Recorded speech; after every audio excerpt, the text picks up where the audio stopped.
Hello, hello, hello. Good morning, Glow Getters. It is a beautiful Thursday morning, and I just wanted to hop on and just talk to you a little bit more about the other day I spoke to you a little bit about serendipity, and since then the chance meeting with the executive coach in the airport last week has spawned a few conversations. And one of them was all about our passion and how the women, especially women who are in their 40s and 50s and even early 60s, we were the first generation to really benefit from the equal rights movement. And this other coach and I share this opinion, and it's just our opinion. And we both feel that with that, there was a feeling of responsibility, maybe even an obligation from our generation, that we had to get a higher education or move up the corporate ladder and pursue and take advantage of those opportunities that other women paved the way for us. And so in doing that, we wanted that whole career, the whole package, the career, the family, and the relationship. And I know for me, and then again for this other woman, and then they got to a point where you kind of felt like you were on a treadmill. You found yourself in a career that maybe in the beginning you enjoyed, and as time went on, it wasn't what you had thought it was going to be. And I know certainly for me, being in the corporate world definitely was not for me. I figured that out at a very young age. I was not aligned with it at all. For me, it just took the corporate culture was just too rigid for me, and it took too long to get things done, to make change, to make an impact. And it's kind of interesting because when you read studies, people will stay in a job when they feel that they're being appreciated and that they are they're contributing. Whereas for me, I didn't feel that that's what I was being paid for, and I was being paid well for a lot of the things that I did, but I didn't feel that I was making a difference.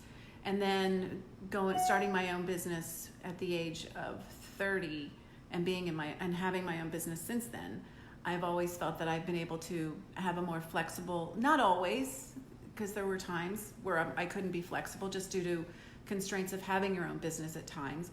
But for the most part, having your own business, you can call the shots.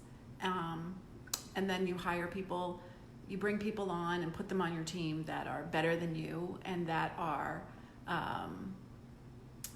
willing to fulfill the dream, buy into the dream that you have. And we were fortunate enough to be able to do that. But getting back to the core of what we were discussing, it was in the vein that you wake up one day and you realize, wow, I really don't like what I'm doing, or I like parts of what I'm doing, but it's taking up too much of my time. And so my question to you is, are you ignoring your passion?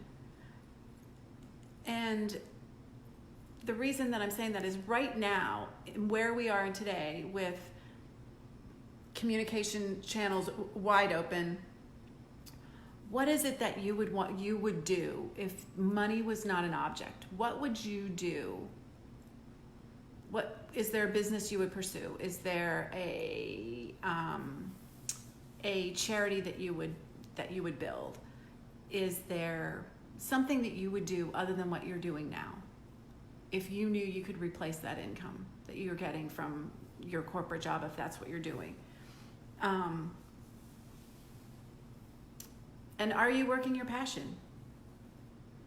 Because right now, and myself, and I know there's quite a few people in this group that are building their career around their lifestyle, and not the lifestyle around on your career. And I think initially when we all start out, we build our lifestyle around our career.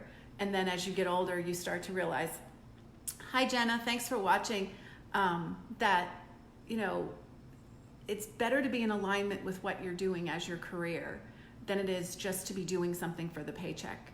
And in the beginning, sometimes you have to figure that out. And, you know, I do find that there's a lot of young people out there that are saying, and I've come across several of them lately, that, you know, I don't even know what my purpose is. Sometimes you won't know for a while, and your purpose in your 20s is different than your purpose in your 40s.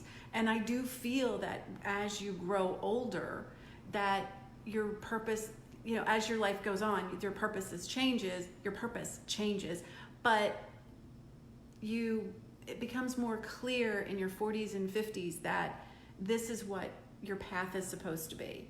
And you feel more confident and you feel more knowledgeable about going forth and pursuing that path. So I'm just curious if where you are right now, are you pursuing your passion? Or if not, and you knew that everything would turn out fine, that you would replace that income that you're getting from a current job, what would be the passion that you would pursue? So I'd love to hear from you. In the next couple weeks, I will be popping out with a 5-day challenge on passion to prosperity and helping you figure out what your passion is and giving you steps to pursue that and making money doing it. And I'll be posting that information in the group in the next day or two. And so today, think about what your passion is if you're not working it. If you are working it, drop it below and let us know what you're doing. And if you aren't working it, if you knew it was all going to work out, what would it be? So make it a great day, and I'll be back and talk to you later.